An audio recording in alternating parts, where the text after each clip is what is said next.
Have you ever wondered what it really takes to get something moving? Or, for that matter, what makes it stop? We're literally surrounded by things moving, starting, and stopping all day long. But the rules behind it all? Well, there's some of the most fundamental ideas in all of physics. Today, we're going to break down the law that started it all, the Law of Inertia. Just look at a classic game of tug-of-war. You've got two teams, right? Both are pulling as hard as they possibly can. They're both applying a force, but the rope, it only moves in one direction. So why isn't it just a perfect stalemate? What's the secret ingredient here that actually decides who wins? Believe it or not, this simple game holds the key to a massive concept in physics. So here's our game plan to unravel this whole mystery. We're going to start with some of these everyday motion puzzles. Then we'll look at the difference between balanced and unbalanced forces. After that, we'll jump back in time to see how Galileo's incredible insight changed everything, which will lead us right to Newton's first law of motion. And finally, we'll put the whole thing to the test. All right, let's dive right in with that big question. What actually triggers motion? I mean, why does a book just sit on a table, perfectly happy, while a soccer ball flies through the air after you kick it? What's the deal? So let's go back to our tug-of-war. You might think, well, duh, the team that pulls harder wins. And, you're not wrong. But in physics, saying they're pulling harder means something really specific. It's all about generating enough force to overwhelm the other team and, crucially, create a change. And that right there brings us to the secret sauce of motion, forces. If you really want to understand why things move, or why they don't, you absolutely have to understand the pushes and pulls that are running the show behind the scenes. Okay, so imagine these two people pushing a table. Anytime you push or pull something, you're applying a force. And in the world of physics, we measure that force in a unit called newtons, which, yeah, you guessed it, is named after the man himself, Sir Isaac Newton. Every single push and pull has a value.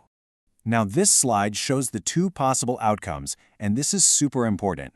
On the left, you've got two teams pushing with the exact same amount of force. What happens? Nothing. They completely cancel each other out. It's a stalemate. But on the right, one team is pushing harder. That inequality, that difference in force, is what finally gets the table to move. So this total overall force has a special name. We call it the resultant force. It's basically the final score after you add up all the pushes and pulls acting on something. So in the tug-of-war, it's just the stronger team's force minus the weaker team's force. Simple as that. And here it is, the key to everything. When that resultant force is not zero, we call them unbalanced forces. This is the trigger. An unbalanced force is the only thing in the universe that can make something start moving, stop moving, or change direction. It's the agent of change. And of course, the opposite is also true. When the resultant force is zero, the forces are balanced. And what happens? No change. An object that's sitting still will just keep sitting still. And this is the cool part, an object that's already moving will just keep on moving at the exact same speed and in the same direction.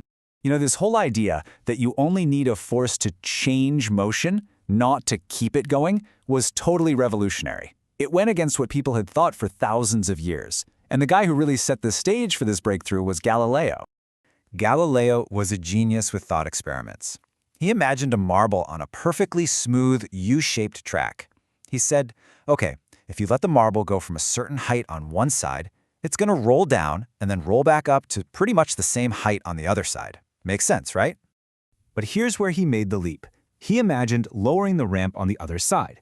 Now the marble has to travel a lot further to try and get back to its original height. So then he asked the brilliant question, what if we make the other side completely flat?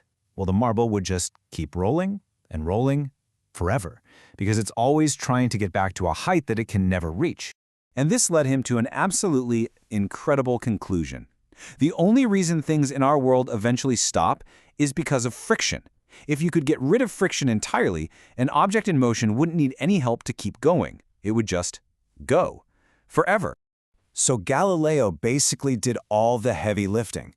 He cleared away centuries of wrong ideas and set the stage perfectly for Sir Isaac Newton to step in and formalize this idea into one of the most important laws in all of science. So what did Newton do? He took all of these amazing ideas, the balanced and unbalanced forces, Galileo's incredible thought experiments, and he synthesized them, boiled them down into one single, elegant, and powerful statement. And here it is, Newton's first law of motion. Basically, what it's saying is that objects are kind of lazy. They resist change. They just want to keep doing whatever they're already doing, whether that's sitting still or moving along smoothly, unless an unbalanced force comes along and messes things up. And this natural tendency to resist changes in motion, well, it has a name, and you've definitely heard it before: inertia. It's a fundamental property of everything. Every single object in the universe has inertia. And you have felt this a million times. First, there's the inertia of rest. You're on a bus, it's stopped, and then suddenly it lurches forward. What happens? You feel thrown backward. That's because your body wants to stay put right where it was. Then there's the inertia of motion. The bus is cruising along and the driver slams on the brakes. You fly forward because your body wants to keep moving at that same speed. That's inertia in action. Okay, that's a lot of theory. How about we see this thing for real? I think it's time for the fun part. Let's watch inertia in action with a really classic demonstration. All right, the setup is super simple. We've got a bottle, maybe with a little water in it to give it some weight, and it's just sitting on top of a single sheet of paper on a smooth table. So here's the big question for you. If you yank that piece of paper out from underneath the bottle with one quick, sharp tug, what do you think is going to happen to the bottle? Think about everything we've just talked about. What does the physics tell us should happen? And the answer is inertia of rest. The bottle has inertia. It wants to stay put. And if you pull the paper fast enough, the force of friction just doesn't have enough time to act on the bottle and get it moving. The paper zips out, and the bottle just sits there like nothing ever happened. So there you have it, from the classic tablecloth trick all the way to the reason you wear a seatbelt in a car. Inertia is absolutely everywhere. Newton's first law isn't just some dusty old rule in a textbook, it's a fundamental principle that governs the motion of everything around you. So now that you know what you're looking for, where are you going to spot it next?